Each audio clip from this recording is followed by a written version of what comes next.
Hi hello viewers, welcome to NTV. This is Tarak. Telugu film ఇండస్ట్రీలో అంటే ఎలాంటి క్యారెక్టర్లైనా పెర్ఫార్మెన్స్ చేయగలిగిన నటులు అనగానే మాత్రం కొద్ది పేర్లు మాత్రమే మనకి స్ఫురణకు వస్తాయన్నమాట. అలాంటి వాళ్ళల్లో ఎలాంటి క్యారెక్టర్ అయినా ఎలాంటి ఎమోషన్ అయినా పండించగల అతి ఫైనెస్ట్ యాక్టర్స్లో ఒకళ్ళు ఉంటే మాత్రం మనకు అభయ్ నవీన్ అనే పేరు ఖచ్చితంగా వినిపిస్తుంది. సో ఆయన ప్రస్తుతం మనతో ఉన్నారు. అభయ్ నవీన్ గురించి, ఆయన సినీ జీవిత విషయాలు, అలాగే నిజ జీవిత విషయాలు అడిగి తెలుసుకునే ప్రయత్నం చేద్దాం. హలో అభయ్ గారు, ఎలా ఉన్నారు? హలో అండి, సూపర్, బాగుంది. మీరు ఎలా ఉన్నారు? నేను కూడా బాగున్నాను సార్, దేవుడి దయ వల్ల. అంటే యాక్చువల్గా అభయ్ గారు, నాకు బేసిక్గా మనకి తెలుగు ఇండస్ట్రీలో కొన్ని పేర్లు అనగానే తెలుగు వాళ్ళు తెలుగిళ్ళలో వినిపించే పేర్లు శ్రీనివాసు, కృష్ణ, రామ, లేకపోతే రామకృష్ణ లాంటి పేర్లు జనరల్గా వినిపిస్తుంటాయి.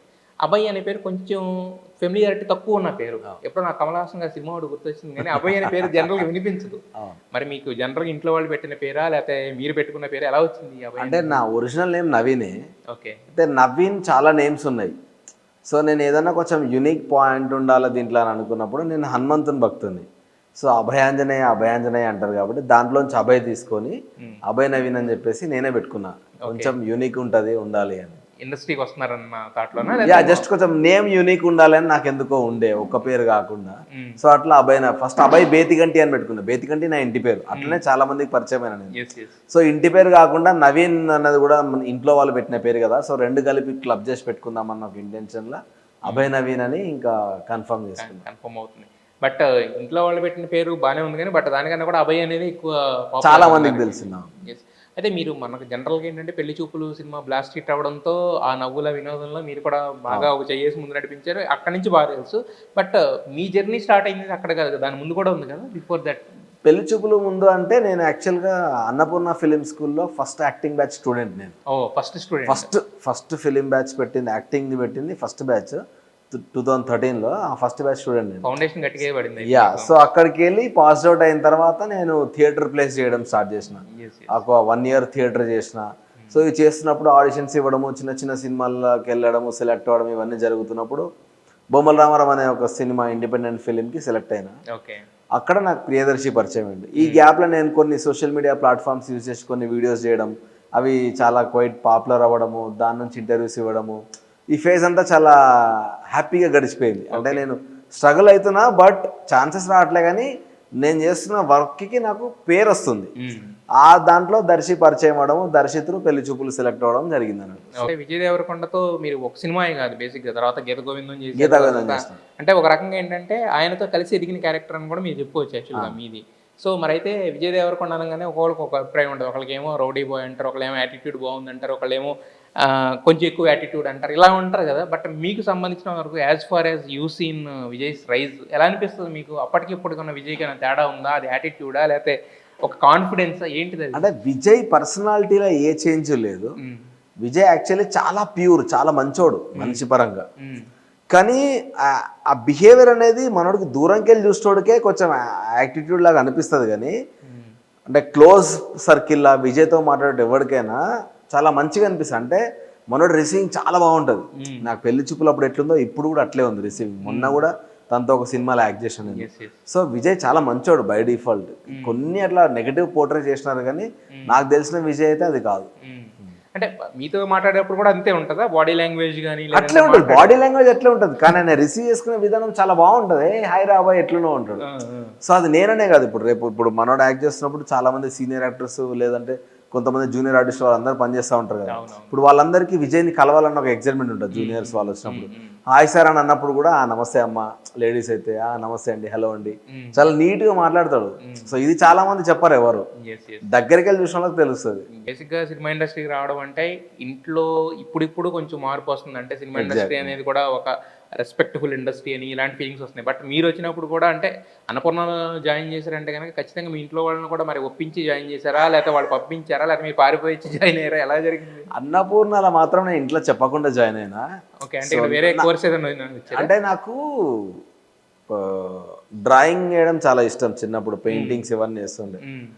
సో నేను యానిమేషన్ కోర్స్ నేర్చుకుంటా అని చెప్పిన ఇంట్లో వాళ్ళకి ఫస్ట్ థింగ్. ఎందుకంటే నువ్వు అన్నపూర్ణ పోతున్నా అంటే అన్నపూర్ణ స్టూడియోకి నువ్వు ఎందుకు పోతున్నావు అంటారు, కాబట్టి యానిమేషన్ కోర్స్ అని కొంచెం చెప్పి. ఎందుకంటే నాకు చిన్న భయం ఏంటంటే ఒప్పుకోరేమో అని.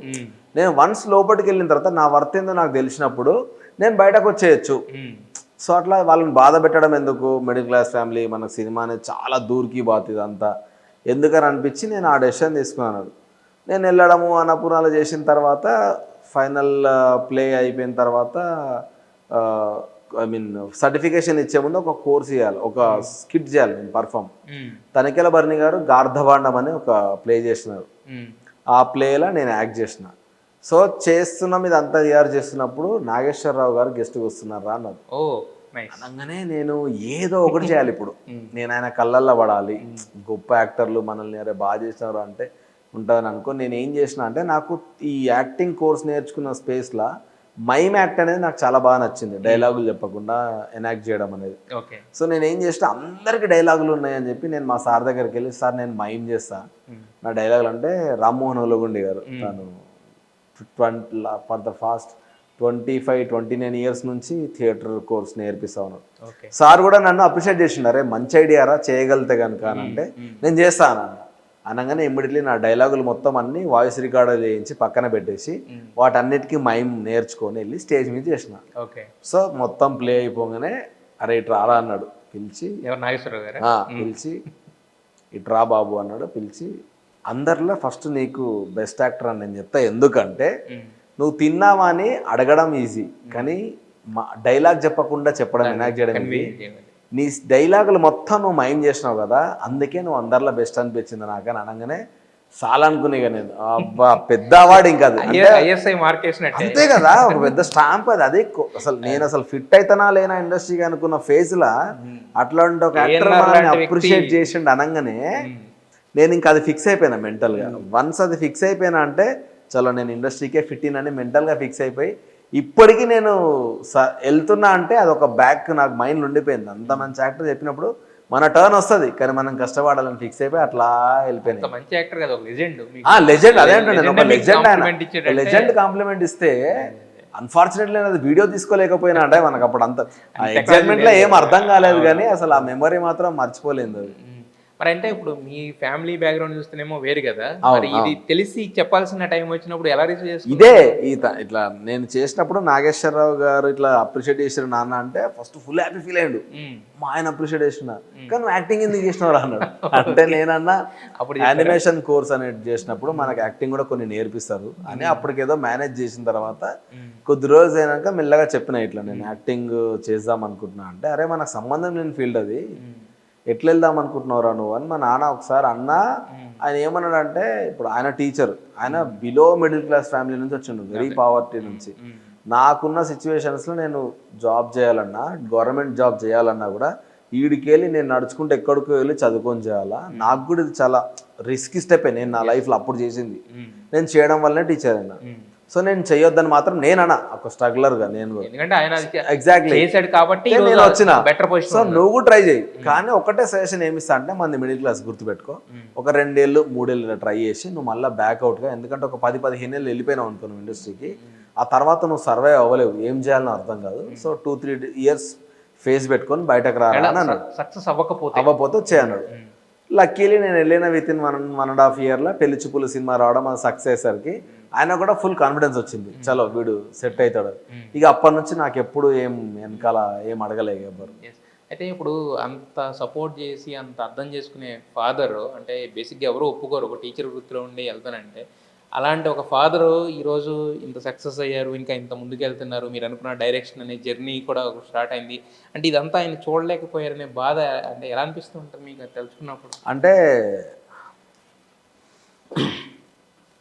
అది అంటే నాకు అంటే మాటలల్లో చెప్పడానికి కూడా ఏం లేదన్నది. అంటే నాకు ఎందుకంటే నాకు ఆయన అంటే గౌరవంతో కూడిన ఇష్టం. ఎక్కువ మాట్లాడడం మా డాడీతో నేను చాలా తక్కువ మాట్లాడేటోని చిన్నప్పటి నుంచి కూడా. ఒక భయం ఉండేది టీచర్ అన్నాక, కానీ పర్సనల్గా నాకు చాలా ఇష్టం ఆయన, అన్ని రకాలుగా నాకు ఆయన్నే సపోర్టివ్ కాబట్టి. సో ఒక్కటే నాకు ఉన్న, నేను డైరెక్షన్ చేద్దాం అనుకున్నప్పుడు కూడా మా నాన్నకే చెప్పిన, కథ మా నాన్నకే చెప్పిన చేయరా అన్నప్పుడు. సినిమా మొత్తం అయిపోయిన తర్వాత ఫస్ట్ కాపీ కూడా చూపించాను, అప్రిషియేట్ చేసిండు, అన్నీ చేసిండు. కానీ ఈరోజు ఆయన ఉంటే ఇంకోలాగా ఉండేది నా లైఫ్. ఎందుకంటే అంటారు కదా జీవితానికి ఒక అర్థం ఉండాలన్న ఆ టైప్ ఉండేది. కానీ నేను ఆ ఫేజ్ నుంచి బయటకు రాలేకపోయినా కొద్ది రోజులు. బట్ రియలైజ్ అయింది ఏంటి అంటే, అంత మనిషి నన్ను నమ్మినప్పుడు ఆయన కరెక్ట్ అని నేను ప్రూవ్ చేయాలా, మధ్యలోకి వెళ్ళి ఎస్కేప్ అవ్వకూడదు ఇట్లా అని రియలైజ్ అయ్యి ఆయన కరెక్ట్ అని ప్రూవ్ చేయడానికైనా మనం స్ట్రాంగ్గా నిల్చొని సక్సెస్ కొట్టాలి అని మళ్ళీ కంబ్యాక్ ఇచ్చి మళ్ళీ స్టార్ట్ చేసి హోప్ఫుల్లీ ఎక్కడి నుంచో నన్ను చూస్తాడని ఒక చిన్న ధైర్యంతో అట్లా వెళ్తున్నా ఒక చిన్న. అంటే అది ఎవరు వచ్చినా కూడా ఇర్రిప్లేసబుల్ లాస్, దాన్ని అంటే ఎవరో భర్తీ చేయలేరు. నా అసలు రీప్లేస్ దానికి మాటలే లేవు అంతే. మాటలు లేవు. కాకపోతే ఏంటంటే ఆ ప్లేస్ లో అలా జరిగినప్పుడు ఏంటంటే కొంతమంది ఉంటారు మనకి. మా బావ ఉండే, మా బావ, మీ బావ, మా చెల్లె వాళ్ళ హస్బెండ్, మా బావ మల్లికార్జున్ అని, తను police officer. So I mean ఆ ఫేజ్లో మాత్రం నిజంగా చెప్పాలంటే ఆయన నాకు ఫాదర్ ఫిగర్ లాగానే నిల్చొని, నేను ఫ్యామిలీకి ఇట్లా అంతా నేను చూసుకుంటా, నువ్వు అసలు టెన్షనే పడకు, నువ్వు దానిపైన ఫోకస్ చేయరా కెరియర్ పైన అని సపోర్ట్ చేసిండు. నిజంగా ఆయన గాడ్ గిఫ్టెడ్ నాకు. అండ్ దెన్ ఇక మా సిస్టర్స్ అంటే ఆబ్వియస్లీ చేస్తారు, అండ్ నా వైఫ్ కూడా, తను కూడా చాలా ఇమ్మెన్స్ సపోర్ట్ చేసింది నాకు ఆ ఫేజ్లో, పర్టికులర్ ఫేజ్లో. సో మమ్మీ అంటే కొంచెం అంటే ఇదంతా తక్కువ, మమ్మీ వెరీ ఎమోషనల్, కానీ బాగా స్ట్రాంగ్ పిల్లర్ లాగా నిల్చున్నాడు. అండ్ మరి వైఫ్ అంటే మీది అంటే పెద్దల గురించిన పెళ్ళా లేదంటే లవ్ ఈ కైండ్ ఆఫ్ థింగ్ ఏనా? అయితే యాక్చువల్గా అరేంజ్డ్ అవ్వాల్సిందే, లవ్ కమ్ అరేంజ్డ్ అయింది. ఎట్లా అంటే మ్యాట్రిమోనీ త్రూ కలుసుకున్నాం మేము. ఆ తర్వాత 6 months మళ్ళీ మాట్లాడుకోలేదు. అంటే మేము ఫిలిం ఇండస్ట్రీ కదా అన్న ఒక చిన్న థాట్ వాళ్ళకు ఉండే, సో నేను కూడా డిస్టర్బ్ చేయలేదు. ఆ తర్వాత ఆ టైంలో గీతా గోవిందం సినిమా రిలీజ్ అయిన తర్వాత ఆమె సడన్గా ఒకరోజు ఎందుకో మెసేజ్ చేసింది, ఇట్లా మూవీ చూసిన తర్వాత బాగా చేస్తామని చెప్పడానికి. అట్లా మాట్లాడుకున్నాం. నేను ఇన్స్టెంట్గా ఏమైంది అప్పుడు ఎప్పుడో మాట్లాడారు, మళ్ళీ ఏమైంది అప్డేట్ లేదు మీ దగ్గర నుంచి అని క్యాజువల్గా అడిగినా.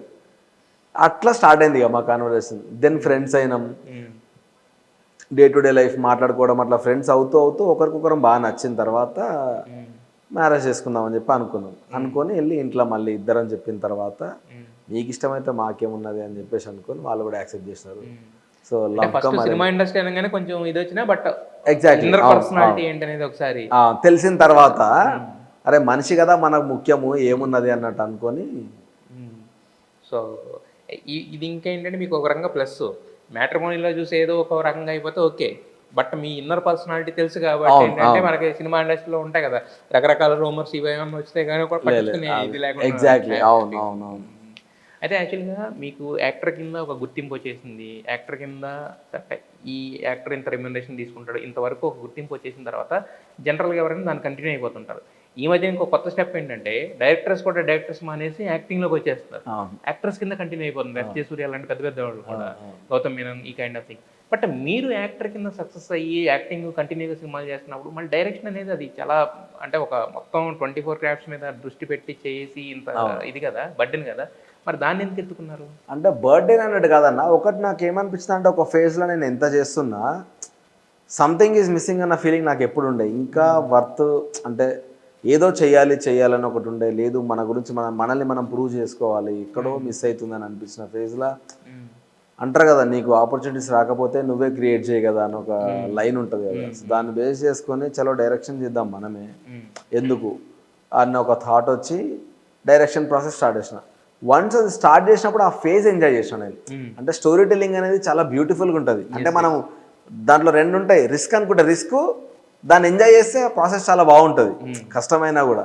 సో నేను ఆ ఫేజ్ని ఎంజాయ్ చేయడం స్టార్ట్ చేసిన.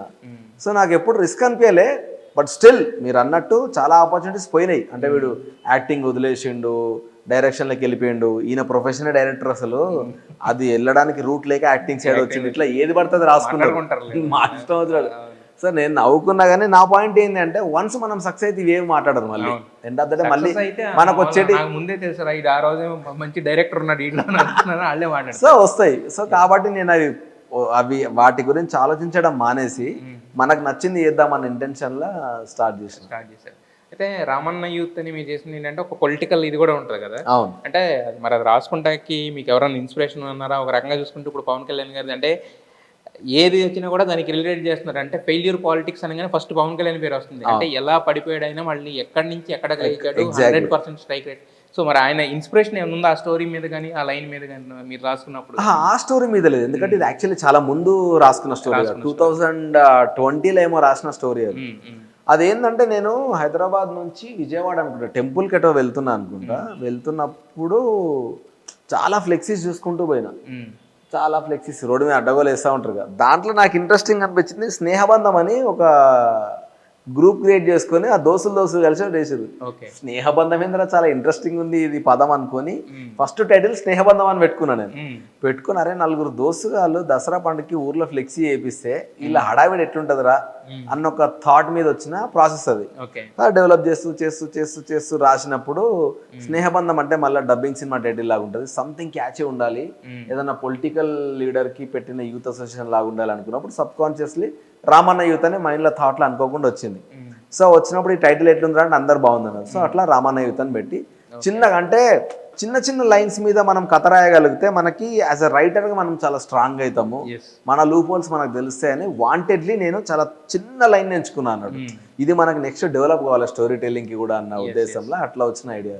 నాకు తెలిసినంత వరకు మీకు పవన్ కళ్యాణ్ గారు కూడా ఒక వన్ ఆఫ్ ద ఇన్స్పిరేషన్ అని తెలిసింది. యాక్చువల్గా ఏంటంటే ఆయన కూడా ఒక స్టార్గా ఎదిగిన తర్వాత, స్టార్ హీరో అయిన తర్వాత డైరెక్షన్లోకి రావడం కానీ తర్వాత ఇవన్నీ కానీ ఉన్నాయి కదా. యాక్చువల్గా ఒక పొలిటికల్ జర్నీ ఉంది, మీరే పొలిటికల్గా సబ్జెక్ట్స్ మాత్రం డీల్ చేశారు ఇప్పటిదాకా.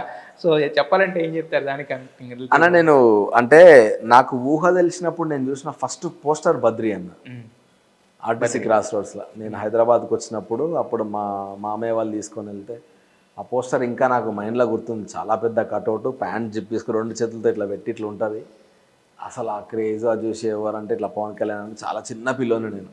అక్కడ నుంచి చూడడం స్టార్ట్ చేశాను నేను, ఆయన వేసుకునే హుడీలు, ఆయన స్టైల్ అంతా.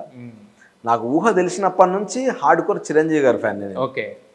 సో కానీ పవన్ కళ్యాణ్ గారి దగ్గర నాకు ఒకటి బాగా నచ్చింది ఏంది అని అంటే ఆయన ముక్కుసూటి మనిషి, స్ట్రైట్ ఫార్వర్డ్ ఫెలో. అంటే నాకు చాలాసార్లు ఇది చాలామందికి చెప్పిన, ఆయనకున్న స్టార్ ఇమేజ్కి, ఆయనకు వచ్చే రెమ్యునరేషన్కి, ఆయనకున్న బ్యాక్ సపోర్ట్కి వెనకాల మెగాస్టారే ఉన్నాడు. ఇంత మందితో మాటలు పడాల్సిన అవసరమే ఆయనకు లేదు.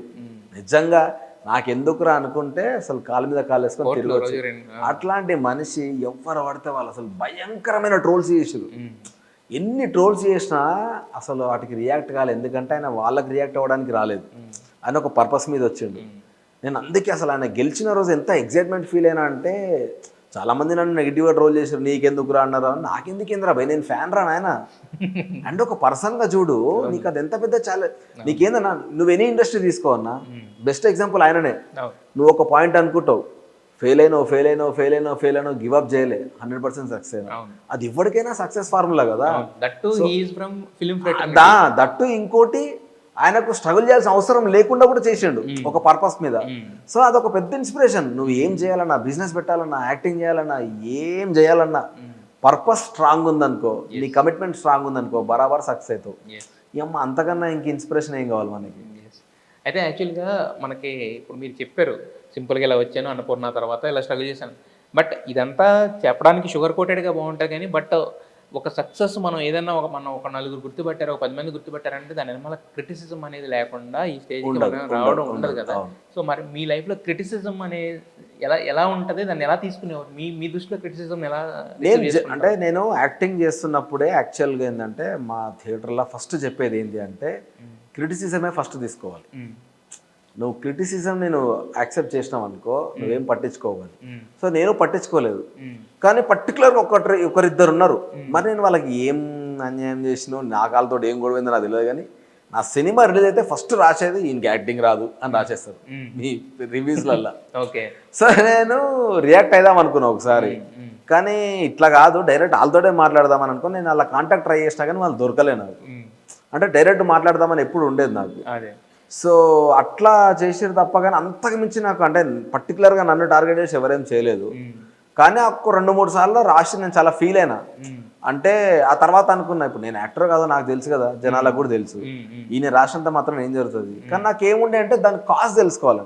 ఇప్పుడు కాజ్ తెలుసుకున్నాం అనుకో, నా తప్పైతే అరే సారీ రా అని చెప్తా. లేదంటే బాబు ఎందుకు ఇట్లా చేసినాం, అసలు ఏంది ప్రాబ్లం అని అడిగి అట్లీస్ట్ తెలుసుకోవచ్చు అనుకున్నా. ఇక అదొక్కటి తప్ప అంతకుమించి నాకు పెద్ద ఏం కాలేదు. కానీ చెప్పినా కదా, థియేటర్లో ఫస్ట్ నేర్చుకుంది అది క్రిటిసిజం. నేర్చుకుంటాం, దానివల్ల దాన్ని హ్యాండిల్ చేయడం ఈజీ అయిపోయింది. అంటే మనం పట్టించుకుంటే పెద్ద పెంట అన్నది, మనం పట్టించుకోకపోతే ముందుకెళ్తాం. అయితే యాక్చువల్గా మీకు అంటే బ్యాక్గ్రౌండ్ ఏమి లేకుండా వచ్చారు, అన్నపూర్ణలో నేర్చుకున్నారనేది తప్ప మీకు బ్యాక్గ్రౌండ్ ఏమి లేదు కదా, జీరో. సో మరి ఫస్ట్ సినిమా రావడానికి కానీ లేదంటే ఒక పెళ్లి చూపులు లాంటి సినిమాలో ఆపర్చునిటీ దక్కించుకోవడానికి కానీ మిమ్మల్ని తరుణ్ భాస్కర్ లాంటి వ్యక్తి నమ్మడానికి ఎక్కడ మీకు మోటివ్ పడింది? ఎలా? అంటే అన్నపూర్ణ తర్వాత 1.5 years స్ట్రగుల్ అన్నాను అది. అన్నపూర్ణ తర్వాత ఫుల్ అంటే ఈ లెజెండ్ మనకు సర్టిఫికేట్ ఇచ్చిండు, చలో మనం గెటాన్ అవుతాం, చేసుకోవాలి. అయిపోయింది. ఆయన సర్టిఫికేట్ ఇచ్చిండు, ఇప్పుడు మనకేంది వచ్చు, నెక్స్ట్ కష్టపడాలి. దాదాపు ఒక 50 నుంచి 100 ఆడిషన్లకు వెళ్ళి ఉంటా. ఒకడేమో డబ్బులు కట్టంటాడు, అట్లా అంటాడు, ఇట్లా అంటాడు, అన్ని ఫేక్ ఆడిషన్లకే పోయినా. పిలుస్తారు, ఫైనల్ నువ్వు అయిపోయినామంటారు, అగ్రిమెంట్ దగ్గరకు వచ్చేసరికి ఏం మాట్లాడరు. అట్లా చాలా ఫేస్ చేసిన 1.5 year. కానీ ఈ 1.5 year ఫేజ్ని సేమ్ నెగిటివిటీ ఎక్కువైతుంది. దీన్ని ఎట్లా నేను ఓవర్కమ్ చేయాలా అనుకున్నప్పుడు నేను ఫిక్స్ అయింది ఏంటి అంటే, ఏ ఆడిషన్కి వెళ్ళినా నువ్వు ముందేం పని చేసినావు, లేదంటే నీకు యాక్టింగ్ వీడియోస్ ఏమైనా ఉన్నాయా అని అడుగుతారు. అరే మరి నేను ఇంత కోర్స్ నేర్చుకున్నా, ఇన్ని నేర్చుకున్నా, నా యాక్టింగ్ వీడియోస్ చేస్తే అయిపోతుంది కదా అని చెప్పేసి మీరు నంబర్ అన్న దాదాపు ఒక 8 to 9 months నాకు ఎట్లా గడిచిపోయిందో తెలియదు. లిటరల్లీ 8 నుంచి 9 నెలలు యాక్టింగ్ వీడియోస్, వారానికి ఒక వీడియో నేను ఎడిట్ చేసుకొని, నేనే రాసుకొని, కెమెరా నేనే హ్యాండిల్ చేసుకొని, ఎడిట్ నేనే చేసుకొని, నేనే అప్లోడ్ చేసుకొని, నేనే దాన్ని పబ్లిక్ రిలీజ్ చేసుకొని హ్యాపీ ఫీల్ అయ్యేటోని. అట్లా ఒక వీడియో అనుకోకుండా ఎట్లా వెళ్ళిందో తెలియదు. వెన్నెల కిషోర్ గారు షేర్ చేశారు, రాహుల్ రవీంద్ర గారు షేర్ చేశారు. అదే రోజు పెట్టిన రోజే ఓవర్ నైట్ లా నెక్స్ట్ డే పొద్దునకి పూరి జగన్నాథ్ గారి ఫేస్బుక్ అకౌంట్లో ఉంది, I love this guys performance అని. అబ్బా అనుకున్నా నేను, అసలు మామూలు ఆనందం లేదు నాకు. ఇదేదో బాగుందిరా అని చెప్పేసి అనుకొని నేను ఇమ్మీడియట్లీ ట్విట్టర్లో సార్ ఇది నేనే సార్ అని మెసేజ్ చేసాను. అరే డెఫినెట్లీ నీకు దగ్గర క్యారెక్టర్ ఉంటే 100% నేను నీకు ఒకరోజు కాల్ చేస్తాను అని అన్నాడు పూరి గారు. అన్నారు, కానీ నేను వెళ్ళి అప్రోచ్ అవ్వలేదు. పిలుస్తారులే అని అనుకున్నా. కానీ నాకేంటంటే ఇప్పుడు ఇంకో రెండో బూస్టప్, ఇది నాగేశ్వరరావు గారి తర్వాత ఇది ఒక బూస్టప్. సో మనలో వర్త్ ఉంది, మనం ట్రై చేద్దాం అనుకున్నా. ఈ అప్రిషియేషన్స్ వస్తున్నాయి ఈ గ్యాప్ లో. నాకు నేను ఎంత స్ట్రగుల్ అవుతున్నా కూడా ఈ అప్రిషియేషన్స్ నన్ను ముందుకు తీసుకెళ్ళినాయి. అట్లా 8 నుంచి 9 నెలలు వారానికో వీడియో చేయాలి. ఏం వీడియో చేయాలన్న దాని మీద నాకు టైం అయిపోయేది. అది చేయాలి, అప్లోడ్ చేసుకోవాలి, చేయాలి, ఇదే ఫేజ్లో వెళ్ళిపోయినా. ఇదంతా చేస్తున్నప్పుడు ఈ ట్రావెల్ జర్నీలనే బొమ్మల రామారాం అనే సినిమా చేసిన, ఈ 1.5 year జర్నీలో. అప్పుడు దర్శిగాడు నన్ను చూసి, అరే నువ్వు బాగా చేస్తున్నావురా, మంచి కష్టపడుతున్నావు అని చెప్పి వాడికి ఒక మంచి సాఫ్ట్ కార్నర్ వచ్చింది నా మీద. వచ్చి తరుణ్ ఒక క్యారెక్టర్ కోసం వెతుకుతున్నాడు అనుకున్నప్పుడు దర్శి ఇమ్మీడియట్లీ నన్నే రిఫర్ చేసిండు. నా వీడియోస్ దర్శి అప్పటికే ఫైనల్ అయిపోయాడు. వాళ్ళు ఇంకా ఒక 2 వారాల్లో షూట్కి వెళ్దాం అనుకున్నప్పుడేమో నా క్యారెక్టర్ కోసం సెర్చ్ చేస్తున్నారు. ఈ వీడియోస్ వాళ్ళకి పంపించాడు, వీడు చూడు నా ఫ్రెండే బాగా చేస్తాడు, మంచి స్ట్రగుల్ అవుతున్నాడు, వీడితో నేను ఒక ఇండిపెండెంట్ సినిమా కూడా చేస్తున్నాడు. తరుణ్ పిలిపించి చేయనగానే ఒక చిన్న సీన్ చేసి, నాకేంటంటే స్పాంటేనిటీ ఎక్కువ, అదొక్కటి నాకున్న మంచి కాంప్లిమెంట్. వీడు స్పాంటేనియస్గా మాట్లాడతాడు, న్యాచురల్గా మాట్లాడతాడు అని. సో తరుణ్ ఒక సీన్ ఇంత చెప్తే చేసినా నేను. చెయ్యంగానే తరుణ్ ఇమ్మీడియట్లీ, నాకు ఇంకా గుర్తుంది అడే, భుజం ఇట్లా చేసి వచ్చి మన విష్ణు దొరికేసిండు అని అన్నాడు. విష్ణు క్యారెక్టర్ నేను అప్పటికి కూడా బిలీవ్ చేయలేదు. ఎందుకంటే అంతకుముందు ఒక 100 ఆడిషన్లలో వెళ్ళడము, వాళ్ళు ఓకే అనడము, రిజెక్ట్ అవ్వడము అన్నీ చూసినా కదా, ఇది కూడా అంతే అనుకున్నా. విత్ ఇన్ 2 daysలో తరుణ్ పిలిపించి అగ్రిమెంట్ చేసినప్పుడు అబ్బా ఏం టీం రా వీళ్ళు అసలు అనుకున్నా. ఇట్లా అంటే నేను ఇన్ని రోజుల నుంచి ఎదుగుతున్న ఒక టీం దొరికింది అక్కడ. First honesty and loyal. Okay అంటే ఓకే, అంతే ఉన్నారా అనిపించింది. సో అప్పుడు అనుకున్న మంచి టీం దొరికిందిరా అని. అట్లా ఇంకా స్టార్ట్ అయిపోయింది. జనరల్ ఫస్ట్ సినిమాకి మనకి జనరల్ చాలా మంది అవకాశం ఇవ్వడమే ఎక్కువ అని ఫీల్ అవుతుంది. మరి మీకు రెమ్యూనరేషన్ అగ్రిమెంట్ రాయించారు, వాళ్ళు మంచి టీం. అబ్బా అదే ఫస్ట్ సినిమాకి అలా ఫీల్ అవుతారు కదా. మరి మీరు అనుకున్న క్యారెక్టర్తో పాటు అగ్రిమెంట్ రెమ్యూనరేషన్ ఇచ్చినప్పుడు, అంటే ఫస్ట్ రెమ్యూనరేషన్ ఏం చేశారు అసలు, ఎలా అనిపించింది ఆ టైంలో?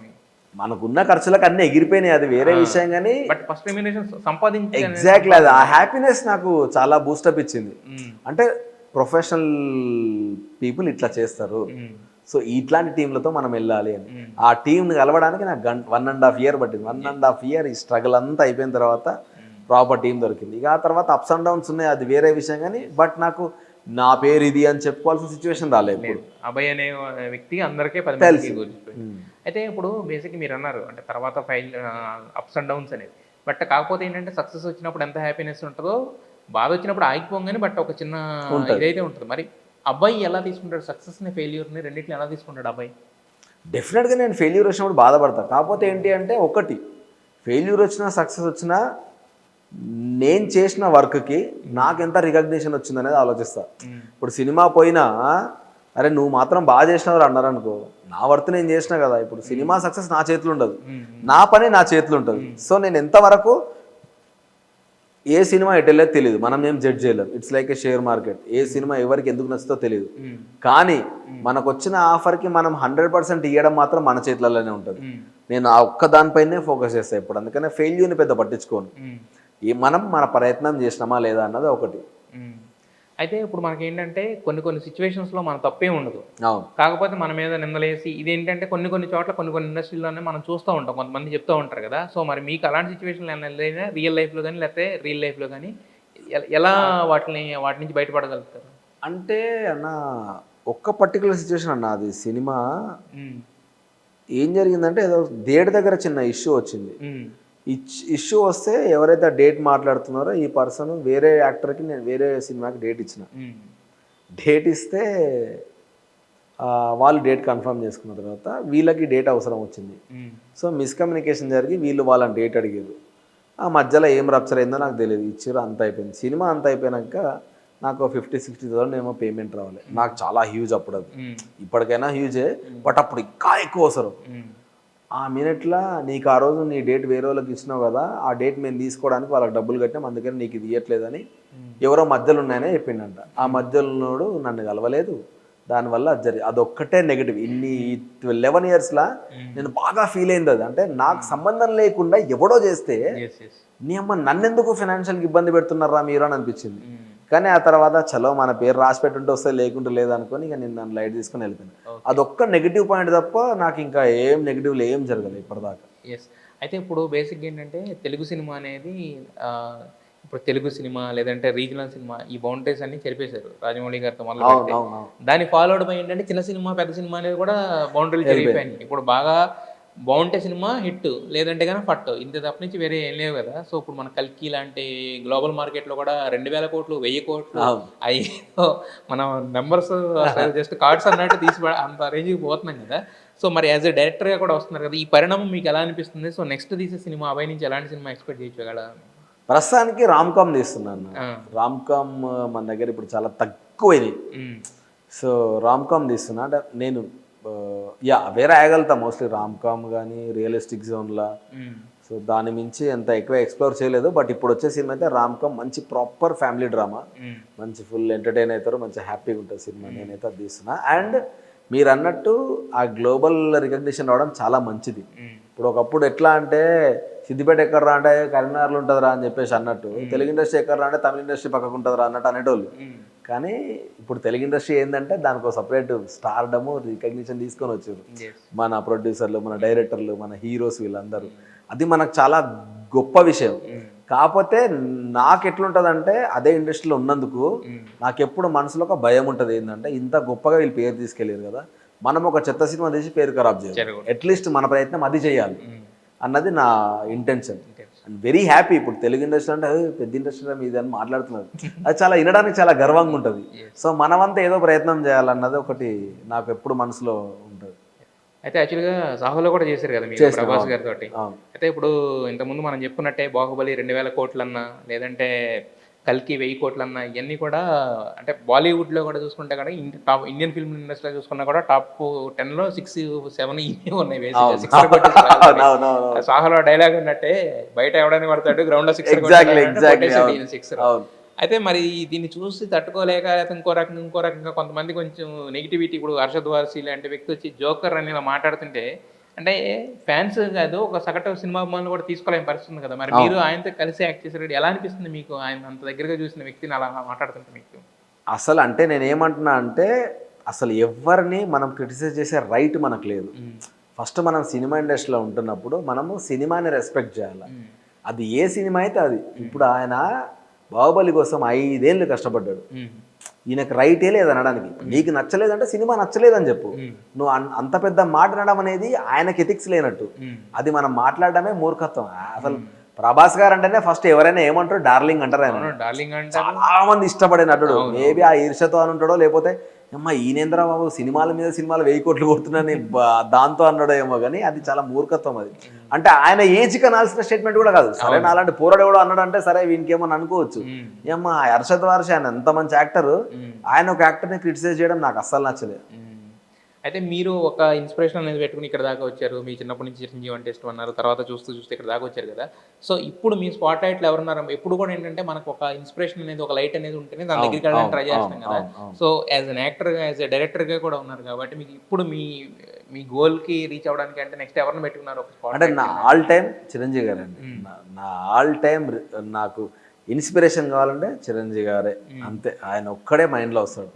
ఇక నేను మరీ డౌన్ అయినా అంటే ఏదో ఒక సినిమా చూస్తా ఆయనది, చూసి ఇన్స్పైర్ అవుతారు. అంతే. మరి ఆయన కలిసే అవకాశం ఎప్పుడన్నా వచ్చిందా, కలవడం కానీ మాట్లాడడం కానీ? నిజంగా చెప్తున్నా, ఒక్కసారి వచ్చింది. లేదు, నాకు ఇంకొంచెం పేరు వచ్చినప్పుడు కలుద్దామని అనుకున్నా. ఎప్పుడంటే గీతా గోవిందం 100 కోట్లప్పుడు ఫంక్షన్ చేసినాం. అవును. చిరంజీవి గారిని ఫస్ట్ టైం చూసిన. ఫస్ట్ టైం కాదు, sorry, second time. First time ఎప్పుడు తెలుసా, నా లైఫ్లో నేను చూసిన ఫస్ట్ సినిమానే ట్యాగూర్ షూటింగ్. ఓకే. నేను హాస్టల్లో ఉన్నా, కడుపులో వస్తాను అబద్ధం చెప్పి మా హాస్టల్ ఇన్ఛార్జ్ కూడా చిరంజీవి ఫ్యాన్. అంటే అన్నా ప్లీజ్ నేను కూడా వస్తా అంటే సరేరా అని వెళ్ళి కడుపులో వస్తుందని లెటర్ రాయించుకొని నన్ను హాస్పిటల్ తీసుకెళ్తున్నా అని చెప్పి ఆయన నేను ఇద్దరం పోయి చూసి వచ్చినాం. నా లైఫ్లోనే ఫస్ట్ టైం సినిమా షూటింగ్ చూడడం అదే. సో దాని తర్వాత ఒక ఆ పర్సన్ చాలా దగ్గరికి వెళ్ళాలంటే అప్పుడే. ఆయన ముంగరు ఉన్నారో వెనకాల నాకేం అర్థమవుతుంది, వెనకాలకి వెళ్ళి ఫోటో తీసి అవుటర్ లైన్ ఇట్లా లైన్ పడుతుంది, ఇట్లా లైట్, ఈ మనిషికి లైన్ జాలు ఎవరు అని చెప్పడానికి, దట్స్ మెగాస్టార్ అని చెప్పి పెట్టి ఇన్స్టాలో పెట్టుకున్నా ఫోటో. పెట్టుకున్న తర్వాత ఇట్లా సార్ నా పేరు అబ్బాయి అని చెప్పాలని నాకు ఉండే, కానీ నాకే ఎందుకు అనిపించింది, లేదు ఇంకో కొంచెం పేరు వచ్చిన తర్వాత వెళ్ళి కలుద్దాము అని చెప్పేసి అనుకొని వెనక నుంచి ఫోటో దిగి సాటిస్ఫై ఆయన దగ్గరికి వెళ్ళి మాట్లాడుతున్నాను సేపు ఇట్లే చూస్తున్నాను చూసి హ్యాపీ ఫీల్ అయినా. సో ఏదో ఒక రోజు కలవాలని ఒక చిన్న కోరిక. అంటే బేసిక్గా ఇంత జర్నీ అయిన తర్వాత కూడా అంటే కలవలేదా, కలవడానికి కుదరలేదా అంటే బేసిక్గా సినిమా ఫంక్షన్స్ అయ్యి ఆ రోజు కలవచ్చు హ్యాపీగా. నేను మా సినిమా ఫంక్షన్కే వచ్చారు కదా. నాకేమనిపించింది అంటే నాకంటూ పర్టికులర్ ఒక మంచి గుర్తింపు వచ్చినప్పటికి ఇప్పటికీ తేడా ఉంది కదా. గీత గోవిందం అనేది వచ్చి చాలా కాలం అయింది కదా, ఇప్పుడు మీకు కలవలేదు నిజంగా, ఇప్పటిదాకా కలవలేదు. అంటే నా వర్క్ రిలేటెడ్ వెళ్ళి కలుద్దాం సార్ని అని చెప్పేసి అనుకొని ఆగిన. సో అట్లా, కానీ ఛాన్స్ దొరకలే. వస్తుంది ఏదో ఒక దానికి కూడా ఒక మంచి వేదికలు అంటే హోప్ఫుల్లీ అన్న, అంతే దేవుని దయ వల్ల చూడాలి. అయితే యాక్చువల్గా రవితేజ గారితో కూడా చేశారు కదా. రవితేజ అనగానే ఒక పవర్ హౌస్, ఎనర్జీ హౌస్ అంటారు. బట్ అంటే రీసెంట్గా ఆయనకు ఒక చిన్న సర్జరీ అయింది అనేది కూడా ఇది చేసింది కదా. సో ఎలా అసలు బేసిక్గా ఆయన ఎలా ఉంటారు సెట్స్లో ఉన్నప్పుడు, ఎనర్జీ ఎలా ఉంటుంది అయింది అంటే? యాక్చువల్గా ఆ సినిమాకి తనతో కలిసి వర్క్ చేసే టైం స్పేస్ నాకు దొరకలేదు. కానీ రవితేజ గారితో ఒక బెస్ట్ మెమరీ నాకు ఏంటి అంటే, పెళ్లి చూపులు హిట్ అయింది అదే రోజు ఈవినింగ్. మాకేం అర్థమైతలేదు, తను Cloud9 ఉన్నాం, బేగంపేటలో తరుణ్ వాళ్ళది ఒక ఆఫీస్ ఉంటే అందరం ఆఫీస్లో కూర్చొని ఫుల్ అరుస్తున్నాం, ఎంజాయ్ చేస్తున్నాం. సినిమా హిట్ అయిందిరా బాబు, అసలు ఏం అర్థమైతలేదు. వివేక్ సాగర్ గిటార్తో మ్యూజిక్ భలే ప్లే చేసుకుంటూ పాటలు పాడుతున్నాడు, అందరం ఆ ఫేస్ ఎంజాయ్ చేస్తున్నాం. హాయ్ అబ్బాయి అన్నాడు. ఎవరు అన్న? రవితేజ అనగానే నాకు ఒక్క నిమిషం అర్థం కాలేదు. సార్ సార్ సార్ చెప్పండి. సార్ ఏంట్రా సార్, నేను కూడా మీలాగే పైకి వచ్చిన, అబ్బాయి బాగా చేసినావు అని అన్నాడు. నిజంగా అదేంటిదంటే ఒక సినిమాకి ఆయన ఫోన్ నెంబర్ తీసుకుని పెళ్లి చూపులు హిట్ అవ్వగానే, సినిమా బాగా రాగానే అదే రోజు ఈవినింగ్ రానా గారు, రవితేజ గారు తరుణ్ భాస్కర్ ఫోన్ చేశారంట. అరే తరుణ్, మీ టీం నంబర్స్ అందరు ఇవ్వు, చాలా మంచి సినిమా తీశారు మీరు అని అప్రిషియేట్ చేసి నాకు, దర్శికి, విజయ్కి, రీతుకి, టీంలో ఉన్న వాళ్ళందరికి ఫోన్ చేశారు, రవితేజ గారు అండ్ రానా గారు. Super super. నాకు అవసరం లేదు కదా వాళ్ళకి, ఏం ఎనర్జీ ఉంటుందో అన్న ఇట్లా ఫోన్ చేసి బాగా చేసినావు అబ్బాయి అంటే, ఆ గొంతు ఫోన్లని అసలు అదొక బెస్ట్ మెమరీ.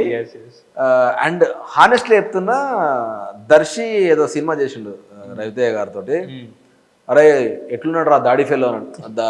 గడ్డం ఇదంతా ఉండే పెళ్లి చూపులకి.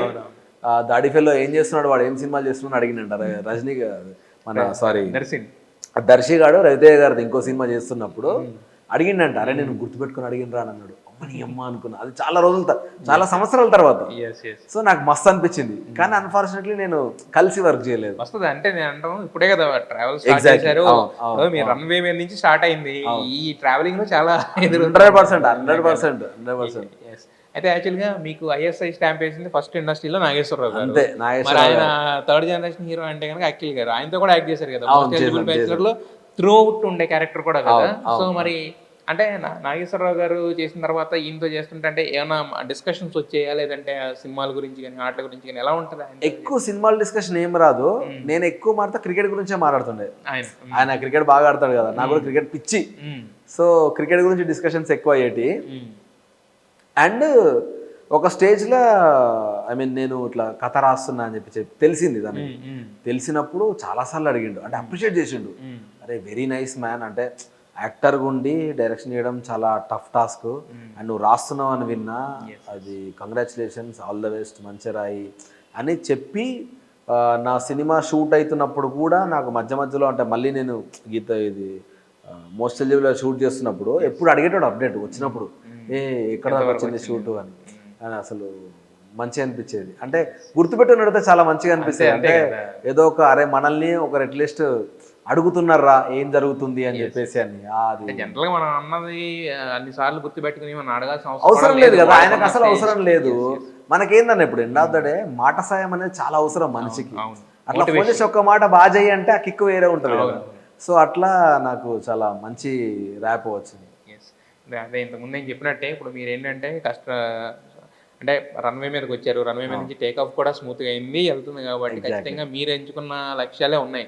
అంటే డైరెక్షన్ అని యాక్టింగ్ అవును, అన్ని నేను ఎంచుకున్నాయి అన్న. అవును, సో కాబట్టి ఖచ్చితంగా ఆ జర్నీ స్మూత్గా జరగాలని మనస్ఫూర్తిగా కోరుకుంటున్నాం. అలాగే గ్రేట్ హైట్స్ రీచ్ అవ్వాలని చెప్పి Thank అంటే అభయ్ నవీన్ అని ఇప్పటికే మీకు ఒక ఇమేజ్ ఉంది. ఈ ఇమేజ్ పదింతలు అవ్వాలని మనస్ఫూర్తిగా కోరుకుంటున్నాం అభయ్ గారు. Thank wish you all the best. Thank you so much.